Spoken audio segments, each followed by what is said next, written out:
Life बहुत uncertain लगती है, अनसर्टेन है। इट इज अनसर्टेन, या लगती तो नहीं है। एक तरह से बोले तो उससे मित्रता जैसा हो गया है, मतलब you are living with it.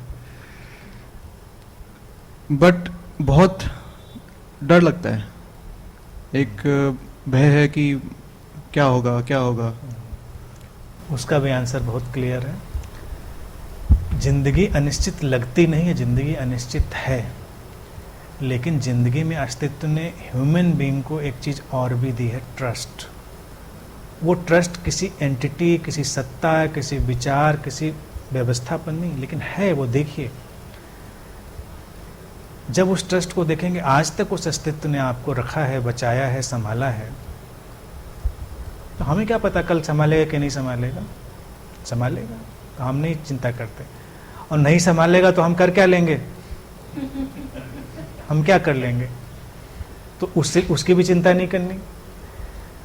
जब आप माँ के गर्भ में अपने आते हैं, कोई भी शिशु, कोई भी जो भी बीइंग है, अगर उसको भी सारे आइडियाज़ मिल जाएं कि भैया दुनिया बहुत ख़राब है, जाएंगे पेट से बाहर, खाना पानी मिलेगा कि नहीं, कोई पूछेगा भी हमको कैसे रहें, यहाँ तो बहुत कंफर्ट से आराम से रह रहे हैं, कोई चिंता नहीं है, और सुनते हैं दुनिया में तो चिंता ही चिंता है, तो क्या करेगा वो। सोचेगा चलें ना चलें, जाएं कि ना जाएं। और नेचर की मिस्ट्री देखिए कि बच्चा आता है और नेचर सारा इंतजाम करके रखी है, केयर करने वाले लोग हैं, माँ के पास उसके लिए मिल्क है, ऐसे नहीं है कि वो कोई, लेकिन बच्चा आया तो सब प्रिपरेशन है।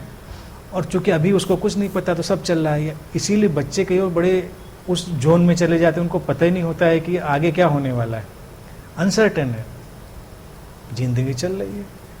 वो सब चीज़ें तो हमको दिखती हैं, लेकिन हमको ये नहीं दिखता कि जब तुम यहाँ पर बैठे हो तब भी तो अस्तित्व ने संभाला था, अभी भी संभाला हुआ है, राइट दिस मोमेंट। तो कोई भय की जरूरत नहीं। एक आध्यात्मिक व्यक्ति इसीलिए बिल्कुल अभय में जीता है, कोई भय नहीं।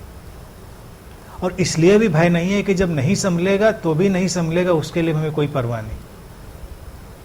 भाई अगर मेरी सांसें अगले मोमेंट में रुक जाएंगी, बहुतों की रुकी थी, तो किसी ने कुछ नहीं कर लिया तो हम भी कुछ नहीं कर लेंगे, क्योंकि वो रुकना उसके डिज़ाइन में होगा। हर इंस्ट्रूमेंट एक दिन उसी ढंग से फंक्शन करता है और ख़त्म होता है, तो who cares about all that. अभी तो है ना, तो अभी तो है ना, तो क्या भय है, कोई भय नहीं, कोई डर नहीं। इस एटीट्यूड से जब जिएंगे तो कोई प्रॉब्लम नहीं होगी। और ये ट्रस्ट है, और इसी को मैं कहता हूँ आस्तिकता और एक रियल स्पिरिचुअल पर्सन का सिम्टम है, कि उसके अंदर इतना ट्रस्ट है कि एग्जिस्टेंस आपकी केयर करती है। करी है उसने तभी आप हो, उसने नहीं करी होती तो आपके होने का कोई सवाल ही नहीं था। और फिर क्या, अगर उसको थोड़े लार्जर और डीपर पर्सपेक्टिव से देखें कि जब एग्जिस्टेंस हमको डिसॉल्व करती है, एलिमिनेट करती है, या हमको किसी मुश्किल में डालती है, तो कहीं ऐसा तो नहीं कि वो भी किसी और तरह की केयर का ही कोई आयोजन हो।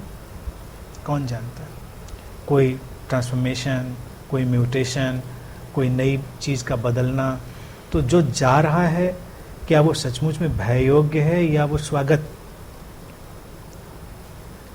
मौत क्या डराने वाली है या नई जिंदगी लाने वाली है, हमें नहीं पता।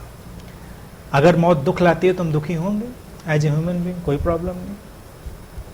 लेकिन हम ट्रस्ट ये भी रखेंगे कि ये तो कुछ राज है, कुछ इसमें नई जिंदगी के रहस्य छुपे होंगे, but that's all.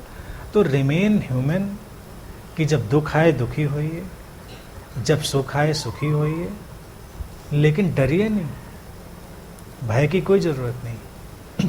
Ultimate trust में रहिए, और अल्टीमेट ट्रस्ट है, वो है।